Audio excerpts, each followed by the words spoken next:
I somehow called over a teen guy that was already showing me attention in the hallways. He was already touching on my booty. He was already showing that he wanted me or showing me attention that I didn't get at home. So here I am, broken, scared. I don't know what to do. I called him over, and that was my first attempt at having sex. How old were you when you gave your virginity away or lost it, whatever you want to say? I was 13. You were 13. So y'all, I was 15. And I'm 31 now. How old are you now? 27. 27. So we got a couple of years to have walked through our decisions and have seen the consequences of our actions. Okay. For that young girl who was like, I'm just gonna make this decision right here and right now. And I don't see no consequence. So I'm just gonna do it. Listen, we're gonna tell you about it. We're about to tell you. Yeah. Okay. So what I know is that when you make a decision like that to literally have sex with someone and give your whole body to someone, I noticed that it takes a level of true, like an intense disconnect.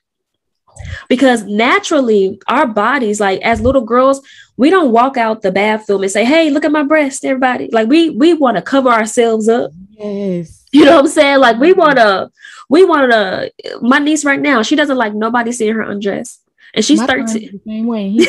Yeah. He's like, yes, she's 13, and she like when she has her own bathroom. I can't even be in the room when she come out the bathroom with her towel on. She's like, get the heck out because I don't want you to see anything of me. And so we naturally have that tendency to cover, or shall I say, protect the things that are private. yeah. You know what I'm saying? Yeah. And so for anybody to make that decision to say, I'm going to expose myself, not only expose my body, but allow a guy to enter into my body as a female, there's a level of disconnect that has to happen. Really, I think you're not even aware. It's like you're not, it's almost like being numb, and you're like used to stubbing your toe, but you've been numb. So you're not even aware that you're hurting yourself. You're not even aware of what pain is coming from what you're doing because you don't feel it. You don't feel anything. So it's like and some things you don't know until you know. Yeah. And definitely being in an over sexualized country, sex felt like just the idea of sex didn't feel like anything to me. It didn't feel like it just, because by this time I've seen porn. Yeah, I've seen movies, I've heard adults speaking about it. I've read books, about it. And so in the books and hearing it and seeing it, you don't have any sensation to connect to it. Yeah. So it's almost not real. Yes. It really wasn't real to me. Like it's hard to explain. Like I didn't really, sex was real, of course, but it didn't register. I didn't have any personal connection to it. So it didn't really register anything to me. It was just sex. Like I wasn't even aware of the actual physical, like just the physical trauma. Yes. That your body endures by something being inserted into you. I had no clue. Like I had no, because watching it happen and actually experiencing that is two totally different, girl. It's two totally different experiences. Listen, and so you were saying how you was already exposed to pornography. So we have that in common. One thing that what the enemy tries to do, or what he actually does, and he does it successfully, is he desensitizes the young woman or the young guy to where when it's time to have sex or when we make that decision, we have no clue of how intimate it is. We have no clue of how powerful it is. We have no clue of how precious it is. And pornography does that. It rips off that protective covering. Like literally. So it's like when you put yourself, like you said, when you put yourself through something over and over again, it's like, oh, well, it's already, I've been exposed to this so much that it's nothing to me. Nothing. And that's where I was too, because I was introduced to pornography in grade school. Thanks. So I was being groomed from a little girl. Yeah. Yeah. Yeah. Can you relate to that? Being groomed Yeah. from a little girl Yeah. to where when a guy, when you're actually in a room with a guy, it's like, I've seen this. Oh, I know what to do. You know what I'm saying? Mhm. So let's just do it because that's just what I think I'm supposed to do. Like, Literally. did you have any narrative around sex? Did anybody teach you? Did anybody share like anything about sex to you? Don't have it. Don't have Listen, it. listen. Don't have it. STDs, Dang. pregnancy, don't have it. Yeah, it's for adults. Don't have it. Stay away from boys. Don't have it. That was really that, and I think if I can mention this and see if you can relate, they talk to you about it way before it's appropriate. Like Okay. I remember being like young, like elementary school, and my grandma is like, yeah, and don't let those boys whisper in your ear, and let them tell you stuff. And so I'm a kid, I'm not even understanding what she's referring to. And then my dad, girl, He my probably dad, scared you. he like, and don't ask your friends about it because they don't know anything. If you want to know something, ask me, girl. Drew me pictures of like sperm. I love you, daddy. Drew me pictures of like sperm and stuff. And it's like, I don't know what I don't know what y'all are talking about. Yeah. Like, I don't understand. But then when you get to the age, not where you shouldn't be having sex till you're married, but when you get to the age of like, hey, late middle school, early high school, where you're actually starting to have hormones that make you look at the opposite gender in a different way, they go silent. It's like they think that elementary, that early learning of don't have sex is enough to carry you through to high school and through, it's not enough to carry you. So they bombard you with don't have sex, stay away from boys. And they think it's enough for when you're in high school and you finally are looking at boys like, oh, okay. Yep. Like Yep. Okay. And don't let you be traumatized because it starts earlier for you to have those feelings when you've been through trauma. Listen. We, oh my goodness. Okay, let's keep going because I'm like, so many things are coming to my mind. I'm like, okay, let's hit this, let's hit that. We got a limited amount of time because I gonna keep you on here all day, even though I would if you wanted to, but we ain't gonna do that. Listen, when you said there's no language around it, and the language that is given is a negative, it's a flat out negative. That is one of the reasons why I do what I do now, why I mentor teen girls and disciple their sexuality, teach them sex from God's perspective, science perspective, emotional perspective, because there is no language. Parents or a lot of people, in no shame or anything, but it's like you have to learn better to do better. Just saying no, don't do it doesn't help anybody. Like a person, in order to make a good, sound decision, you have to get all the facts. You have to teach a person how to think. Yeah. Just telling somebody no does not stop the fact that this boy is fine or that I'm hurting and I just want to feel good and he's hugging on me and rubbing on my booty. But it's like, okay, I feel conflicted because I know I don't really want to have sex with you, but I realize the only way I'm getting your attention is if I let you rub on my booty. So it's like, I'm just gonna give in. You know what I'm saying? That so just saying no don't help nobody in that moment. Because your emotional trauma or whatever's going on in that moment is louder than that no. Yes. If I don't have anything else up in here to help me make a decision, girl, you might as well not have said nothing to me at all. Basically.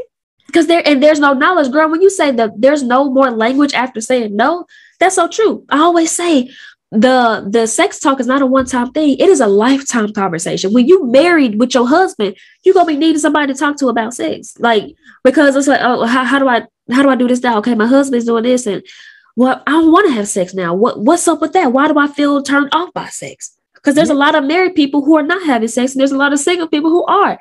That's a conversation that needs to be had. Okay. So it's not just when you a teen. It's not.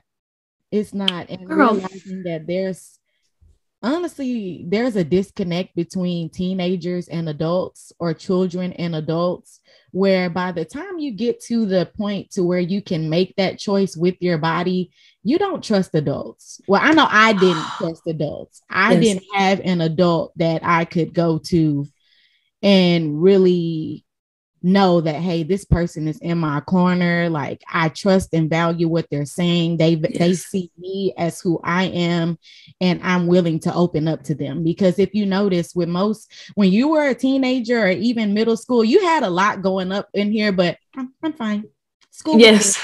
Yes. It's good. You know, like, we learn at a very young age to kind of shield ourselves from really letting the adults in our life know what's really going on, and they don't know how to bridge the gap. We as children, you know, don't know how to bridge that gap. So it's like you really feel like all I have is my peer group. Facts. And they just assume, you know, like, we're all kids really just guiding and teaching each other. And both don't know anything, you know, like, don't know anything, but there's that lack of trust with adults. Yes. And that is a key thing to talk about, because you're right. There was not one person around me that I felt safe enough to say, I want to have sex, or I'm hurting. Because here's the thing, most teenagers are not making a decision to say, yes, I'm going to have sex. It usually happens because there has been unspoken actions or unspoken trauma that leads you up to making that decision. Absolutely. I always say sex is not as casual as we think. It takes something very traumatic to cause you, like I said, to uncover your body like that. There's been conversations going down that has desensitized you. And when I say conversations, I don't mean always verbal words. It could be the pornography. It could be the abuse that's happening in the home. I don't feel safe with my mom and daddy, so I'm gonna go to another guy, because girls naturally, we want to have the love of a man, that we're designed. Our first love is supposed to be our father. Absolutely. And if your father up here drunk, beating your mom upside the head, or he's just not present, putting his other women before you, women, you know, we all got a lot of different stories. But that is the thing, not having someone around you that you feel you can go to. I didn't have anybody around me. I'll tell you this, what led up to me making a decision to allow God to penetrate me, have sexual intercourse, was a day where my dad hit my mom. Now, of course, my family, like my mom and dad, they have evolved, they've apologized, they've grown. This happened when I was 15 years old, and I'm 31 now. But I can't not tell the story, because this is why I did what I did, you know. And so, I'm hanging on, girl, I'm hanging on. And so, girl, I'm telling y'all, being sick is not fun, but we got to keep the conversation going.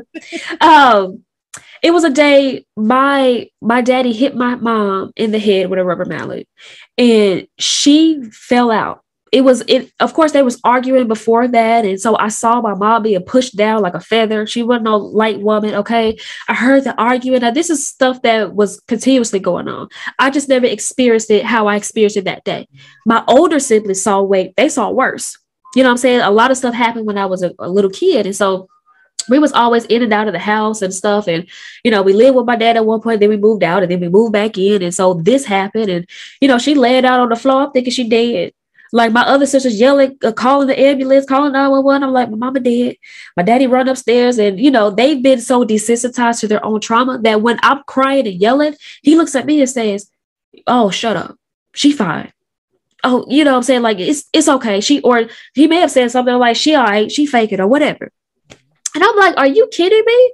The woman that I come from, just imagine the trauma around there. The woman that I come from, my own mama, could be dead on the floor. And then the daddy, the man who I come from, is brushing it off, like as if nothing happened. In my mind, I can't even tell you what I was processing at that moment, but whatever peace, whatever love, whatever security that I had inside of me at that moment shattered completely. Let me give you a point of view from my mindset at that time.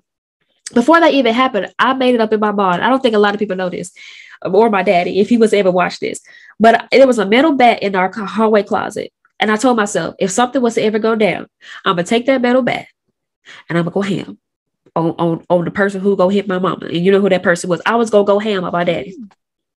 But when it happened, I was so broken and distraught, because, you know, you really ain't an OG. when stuff go down, you're hurt. Yes. Nobody really wants to die. Nobody really talk about, shoot them up. You're not a real Crip. You're not a real thug. You're hurt and you want somebody to heal your pain. And that's paralyzing to go be in that moment. I've had a similar moment, and it's just like your eyes really can't even catch up to your brain to let your brain know that what it's seeing is really happening right now. Like it's just like facts. I really right. Right. At 15 years old, you don't know how to process stuff. Grown people today don't even know how to make the connection. Yeah. That the fact that the reason why that night after my mom went to the hospital, I saw her in the bed, black eye, brace around her neck. I'm just like, oh my goodness, my mom, girl, just out of my mind. I'm sure if a psychologist is watching this, you can explain everything that was going on in my body at that moment. I wish I could, but I can't. All I know is I made it home that night. Everybody was gone from the house. My sister was gone. My dad fled because the police was called. You know what I'm saying? He didn't want to go to jail. I somehow called over a teen guy that was already showing me attention in the hallways. He was already touching on my booty. He was already showing that he wanted me or showing me attention that I didn't get at home. Mm-hmm. So here I am, broken, scared. I don't know what to do. I called him over, and that was my first attempt at having sex. Now, when you think about that, it's like, who in their right mind would have their mama in the hospital? My mama's still in the hospital right now. All that stuff happened, and then you over here having sex with a dude. You would think, oh, she fast. She look at her. What the heck? What you doing? Your mama in the hospital? You calling the boy over? I was traumatized. Yeah. I was hurt, broken, wounded, and I wanted something to make me feel better. Yeah. And that's what the enemy does. He already put it in motion. He already set up a young man who was already showing me attention. So I already knew who to go to make me feel good, mm-hmm. or I thought would make me feel good. Yeah. And so that was my first time. That was me giving my virginity away. Now, I was a virgin at that time. And so let's just say the act couldn't really be fulfilled as full intercourse because my body has never been penetrated. Yeah. But that was just the beginning, because after we had moved out of the house and we got our own new place, guess what? When it was just me and my mama, it was game time. I called him over. When my mama went to work, I called him over, and it happened multiple times. Mm-hmm. And I was just doing it. Every time we did it, I didn't get pleasure out of it. When I tell you I did not get pleasure out of sex, I got pleasure out of making him feel good. If he was pleased with me giving him sex, then I felt good. Wow. And that was it. Wow. And that's hurtful. That's horrible. Yeah, to know that you're enduring something that you don't like just to make someone else feel good, and then you feeling good on the back end of them feeling good because you're not even experiencing what they're experiencing, but you're satisfied. Because I definitely feel you. I feel like I don't know how men operate, but yes. I definitely believe that God created women and he paid extra attention to our internal systems. Facts. And so if your mind is not even there, your body cannot follow. Your body can't. Facts. It's like your body can't enjoy, and it's just, you can't do it. If your mind is not there, no matter what even when someone is stimulating a part that physically is supposed to feel good, regardless of how you feel, if someone is touching your body, you're supposed to feel good. Yep. Just because the nerves and everything that are there. But as a woman, even as a young girl, if your mind is not there, it's just, and then especially when there's no connection, no true connection to the person that you decided to give your body to, because, and I feel like you've told me this, we've talked about this. It's like your body doesn't lie. Facts. So when he's outside of the bedroom, oh yeah, girl, I'm calling you, I'm texting you. It's almost like the minute some man, when you have sex, even if he's been your boyfriend, if the moment y'all have sex, you know that this man do not give a word about me. This guy does not care about me at all.